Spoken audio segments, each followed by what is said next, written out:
Bom dia, a graça e a paz do Senhor Jesus. Veremos hoje o capítulo de número 3 do livro de Marcos, o Evangelho de Marcos. Abra aí a sua Bíblia. Jesus se indignava com a incredulidade, mas ele se alegrava com a fé. Nós temos ensinado que o diabo cegou entendimentos incrédulos, mas não dos crentes. Cegou para que não se lhes resplandeça a luz do Evangelho de Cristo.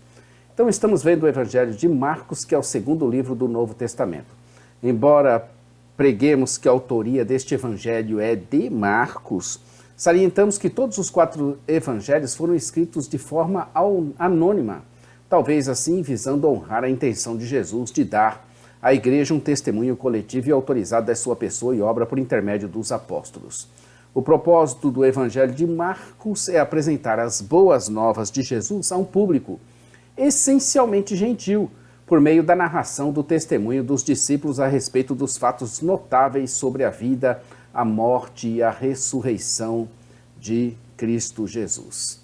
Marcos estruturou o seu evangelho em 3 partes distintas: a inauguração do ministério com João Batista, o ministério público de Jesus na Galileia dos gentios e regiões circunvizinhas e, finalmente, a jornada final em direção à Judeia, dos judeus e a Jerusalém para o sacrifício definitivo na cruz. Eu sou o pastor Daniel Deusdete da Igreja Os Semeadores. Estamos juntos a partir de agora. Inscreva-se em nosso canal, clica aí no sininho para você fazer o acompanhamento diário, pois todos os dias nós temos um vídeo novo da Palavra de Deus. Começamos em Gênesis e iremos até Apocalipse. E nós todos os dias, sem falta, estamos aqui trazendo as nossas reflexões acerca da Palavra de Deus para nossa edificação. Estamos vendo a segunda parte da nossa divisão e, como dissemos, até o capítulo 9, estaremos vendo o ministério de Jesus na Caldeia, onde Marcos o divide conforme a Bíblia de Estudo de Genebra que você adquire na nossa loja virtual www.semeadores.com.br em 2 estágios. Antes de passar ao relato da atividade de Jesus na Judéia e em Jerusalém, Marcos descreveu como Jesus fez grande parte da sua obra na Galileia, uma região ao norte conhecida como Gentia, por muitos gentios, pois muitos gentios moravam ali.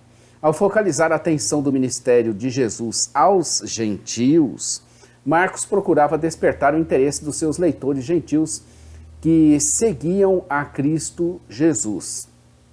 Essa estruturação da parte 2 foi feita em 17 subpartes. E nós estamos vendo agora a parte F, que é a parte 6, controvérsias com as autoridades. Em continuação, desde o capítulo 2, verso 18, até o capítulo 3, verso 12, estaremos vendo essas controvérsias. Então, estamos vendo até o verso 12 algumas controvérsias com as autoridades. Visando desenvolver em seus leitores uma apreciação pelos ensinos de Jesus, Marcos registra várias ocasiões em que Jesus esteve envolvido em controvérsias teológicas com autoridades religiosas judaicas. Novamente, Jesus entra em uma sinagoga em um dia de sábado, e todos ali observam para ver se ele violaria ou não o sábado. Mas não para sorver os seus ensinamentos, nem para glorificar a Deus por qualquer cura ou feito extraordinário. O foco deles estava em outro lugar. É por isso que o diabo cega o entendimento dos incrédulos. Ele faz com que a gente fique cego com relação às coisas principais. Eles estavam deixando passar um mosquito e coando um camelo. É uma coisa assim... ou deixando passar um camelo e coando um mosquito, né? É uma coisa assim impressionante como a cegueira torna a gente torpe, o nosso raciocínio fica embotado e a gente não vê as coisas direito e nosso juízo fica perturbado. O homem que se encontrava ali, diferente, era um que tinha uma mão ressequida, literalmente seca, indicando um processo longo e não uma doença fatal, pela qual até mesmo os fariseus teriam aceitado a cura no sábado. A aceitação de Jesus aparenta ser uma provocação deliberada, bem como um ato de misericórdia. Eles, sem dúvida, os fariseus, vejam aí o verso 6, procuravam estabelecer um precedente legal ao observarem as ações de Jesus, como evidentemente era o que Jesus queria que fizessem. Jesus se antecipou à crítica ao reiterar o seu ensino sobre o sábado, iniciado no capítulo 2, nos versos 25 a 28.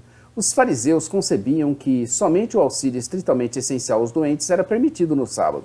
Jesus demonstrou que a interpretação deles era, na verdade, contrária ao propósito do próprio mandamento, pois este tinha por objeto a promoção do bem.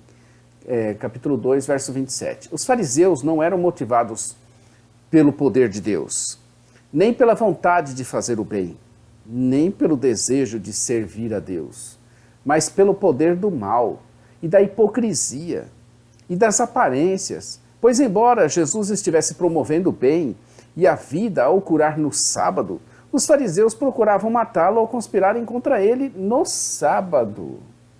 Jesus ficou indignado e condoído por causa da incredulidade que demonstraram. É aí que opera Satanás, no coração dos incrédulos. Nunca no coração dos crentes, mas no coração dos incrédulos. Como Jesus ficava aborrecido quando acontecia a incredulidade e como ela era o contrário quando via a demonstração e Jesus manifestava-se de uma forma tão alegre quando via a demonstração de fé, quando havia poder de Deus em ação. Será que Jesus mudou? Na verdade, Deus é e continua soberano, nunca deixou de ser, nem deixará de ser, mas é eternamente soberano e ao mesmo tempo somos responsáveis por nossos atos, por nossas incredulidades e por todas as nossas demonstrações de fé em Deus. Aqueles que são agradáveis a Deus são aqueles que demonstram a sua fé, são aqueles que têm coração e mente aberta. Não para ser enganados por qualquer um que também sai aí pregando qualquer porcaria, qualquer coisa que não tem sentido nenhum e a pessoa sai crendo em tudo. Isso aí também é o oposto da incredulidade. Eu acho que é tripla incredulidade. É incredulidade ao infinito, elevada ao quadrado. Que tal fazermos um pacto conosco, hein?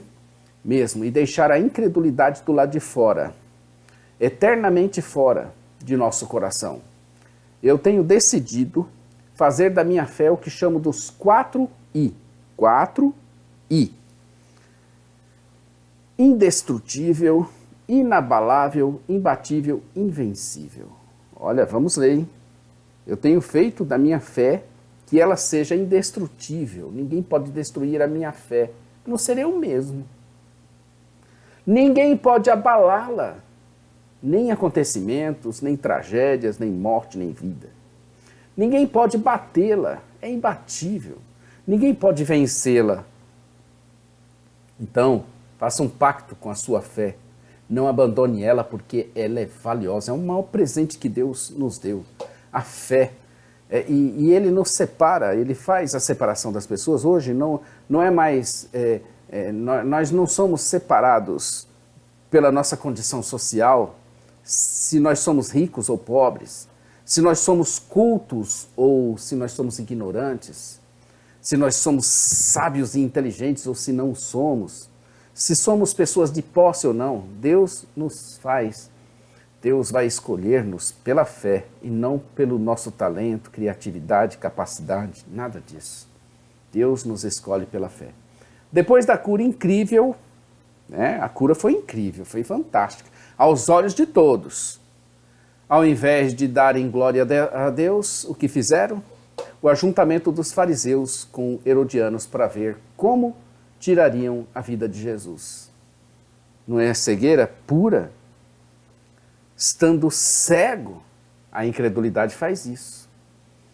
Ela faz com que você não enxergue o sol que brilha, mas faz com que você ande em trevas em plena luz do dia.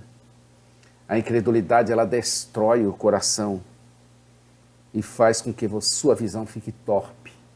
É muito triste a incredulidade. Mantenha ela distante de ti. Faça o mesmo pacto que eu fiz, dos 4 I. Ao contrário dos fariseus, os herodianos eram um grupo político não religioso que apoiava a dinastia de Herodes, que era de origem não judaica. Assim como Herodes, esse grupo colaborava com Roma. Os fariseus demonstraram a sua hipocrisia ao juntar forças com os herodianos para Mais detalhes sobre essa conspiração nós podemos ver aí no capítulo 8, verso 15, 12, no capítulo 8, versos 15, 12, verso 13 e Atos 4, verso 27. Depois dessa cura, retirou-se novamente Jesus com seus discípulos para continuarem em sua missão de pregação, ensino e cura. Pregação, ensino e cura. Pregação, ensino e cura. Repetindo, né? Pregação, ensino e cura. Esse é o ministério de Jesus. A cura aí envolve a libertação também. E grande multidão o seguia. Aparentemente, uma das ênfases dos versos 7 ao 12, que é o ministério público de Jesus, estava se tornando um movimento popular. Apesar da oposição da elite governante, Jesus estava se sentindo coagido e teve de se refugiar em um barquinho. Geograficamente, as pessoas estavam se deslocando de todas as partes até a Caldeia para ver Jesus. Do sul, Jerusalém, Judeia e Idumeia. Do leste, as regiões além do Jordão. Do norte, Tiro e Sidom. A Galileia estava ocupando o lugar de Jerusalém como centro da vida religiosa. No original, o verbo traduzido como viam, do verso 11, os espíritos imundos quando o viam, ali do verso 11, sugere um acontecimento repetitivo, pois Jesus encontrava a todo momento pessoas possuídas por espíritos demoníacos. Na presença de Jesus, os demônios eram desmascarados, e o resultado era que também eles expunham a verdadeira identidade de Jesus. Subparte G, o chamado dos 12. Então veremos agora, até o verso 19, o chamado dos 12. Marcos registra como Jesus apontou 12 apóstolos para ministrarem com sua autoridade, de modo que os seus leitores pudessem reconhecer a importância do ministério dos apóstolos nesses dias. Marcos salienta que esse ato de Jesus de subir ao monte e chamar a si os que quisesse para enfatizar particularmente a origem do propósito decisivo de Jesus. A importância do número 12 dificilmente passaria despercebida. No entanto, os 12 tinham um privilégio exclusivo em relação à quantidade de tempo que permaneciam junto com Jesus. Marcos e Mateus apresentam listas idênticas. A lista paralela em Lucas é idêntica, exceto pela ausência do nome Tadeu, em lugar de quem aparece Judas, filho de Tiago, não Judas Iscariotes. A única explicação razoável para isso é que Tadeu tinha um segundo nome, Judas o Zelote. Isso é o que era membro de um partido político religioso cujo objetivo era a independência nacional e cujos meios para alcançá-lo incluíam a rebelião armada. Alguns acreditam que Judas era também um zelote, verso 18, uma vez que o nome Iscariotes pode ter origem no latim sicarius, que seja adaga. Porém, é mais provável que, uma vez que esse também era nome de seu pai, essa palavra tem origem no termo semítico ish, homem de, sendo combinada com Queriote, homem de Queriote, Judas Iscariotes, uma cidade em Israel perto de Hebron. Eles foram chamados para pregar e tinham autoridade para expulsar demônios. Novamente, a prioridade da missão era a pregação e o exorcismo. O período tinha uma ênfase marcadamente prática.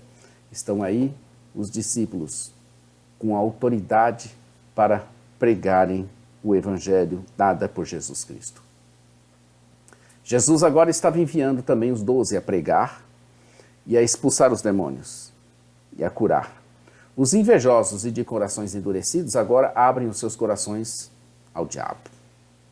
Até os seus parentes saíram para prendê-lo, porque diziam que ele estava fora de si. Os escribas, então, dizem que as expulsões de demônios se davam pelo poder de Beelzebu, o maioral dos demônios.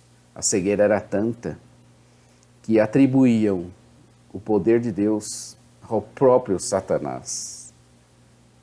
Terrível, quando a incredulidade nos assalta, ela acaba entorpecendo o nosso julgamento e fazendo com que tiremos conclusões tão absurdas. Subparte H, acusações em Cafarnaum, a partir do verso 20 até o verso de número 35. Tendo escolhido os seus, entrou numa casa para onde afluíram grande multidão. Veremos nesses versos de 20 a 35 acusações contra Jesus em Cafarnaum. Marcos registra duas acusações contra Jesus. Ele estava louco e ele estava possuído pelo demônio. Os judeus viam uma ligação entre loucura e possessão demoníaca. Além do mais, as acusações aparecem juntas. O relato da intervenção da família de Jesus começa no verso 21 e se encerra no 31. Entre esses versículos está o relato da agressão verbal feita pelos escribas contra Jesus. Os ataques diabólicos contra Jesus vinham tanto dos líderes religiosos como da própria família de Jesus, e mais tarde também viriam de dentro do círculo dos 12. Essa palavra parente do verso 21 é um tanto ambígua no original, pelo que certas versões traduzem como família e outras propõem companheiros ou amigos. De qualquer modo, esse grupo é claramente identificado no verso 34 como sendo sua mãe e também os seus irmãos. A sua família dizia que ele estava fora de si. Essa frase revela que os irmãos de Jesus o consideravam, no mínimo, mentalmente instável nesse momento. Isso tanto pode sugerir desprezo como preocupação da parte deles. Os próprios escribas que tinham descido a Jerusalém criam que Jesus fazia o que fazia por causa de Beelzebul. Verso 22. O grego traz Beelzebul, que corresponde aqui no relato paralelo em Mateus 12, de 24 a 29, e Lucas 11, de 14 a 22. Conforme nós estamos vendo na Bíblia de Estudo de Genebra, que você adquire aqui conosco, o termo correspondente em hebraico é Baal-Zebub. É o senhor das moscas. Aparentemente uma paródia de Baal-Zabul, o deus de Ecrom, 2 Reis 1:2, que significa Baal é príncipe. Os fariseus acusavam ou usavam esse termo para se referirem a Satanás. E aqui acusavam Jesus de expulsar demônios pelo poder de Satanás. Dos versos de 23 a 27, Jesus, chamando para si os seus 12, explica-lhes por parábola essa questão. Essa parábola ilustra a afirmação de Jesus de que o reino já havia chegado, pois havia surgido alguém mais forte do que o valente, do que Satanás. Jesus era capaz de amarrar Satanás e libertar as pessoas desse poder demoníaco.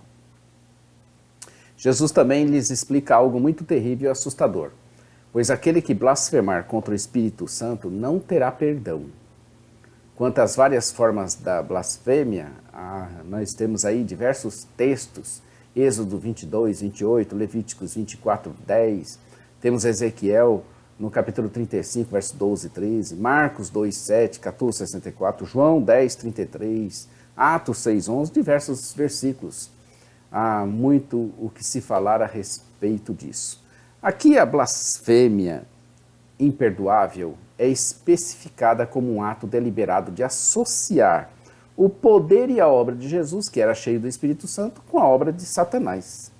Como se não bastasse, os escribas, fariseus e parentes, agora quem chegava ali era sua mãe e seus irmãos, que com ele estavam preocupados, ou melhor, pareciam não crer nele também, né?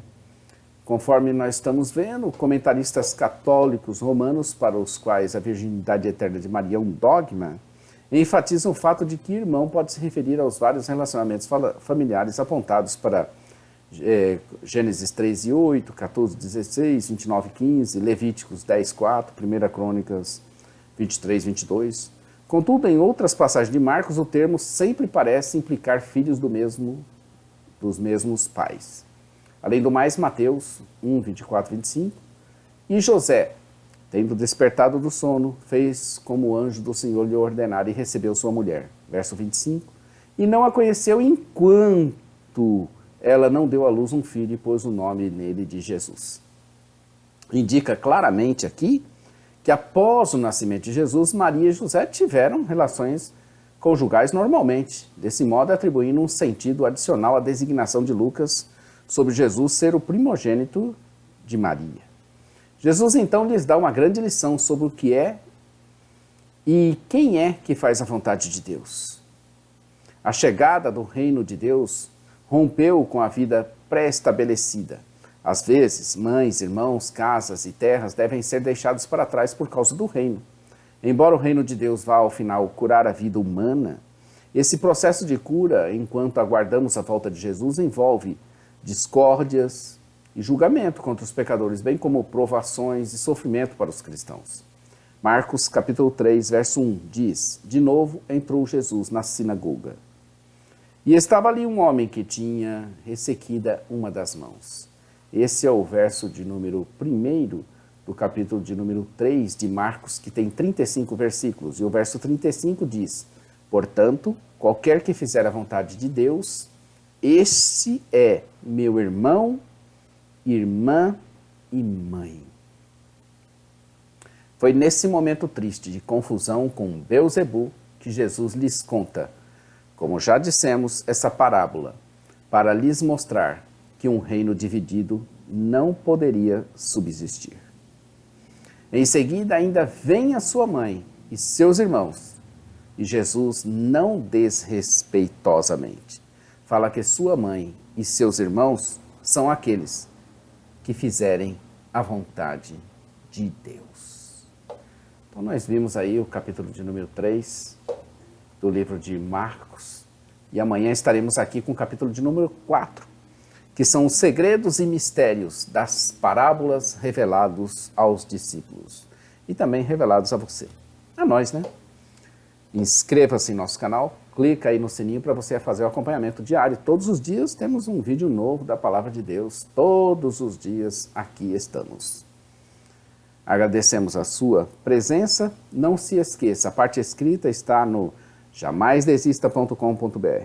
Programa de rádio, nós temos radio.ossemeadores.com, Palavra de Deus lá também, música, muita música. E nós temos também,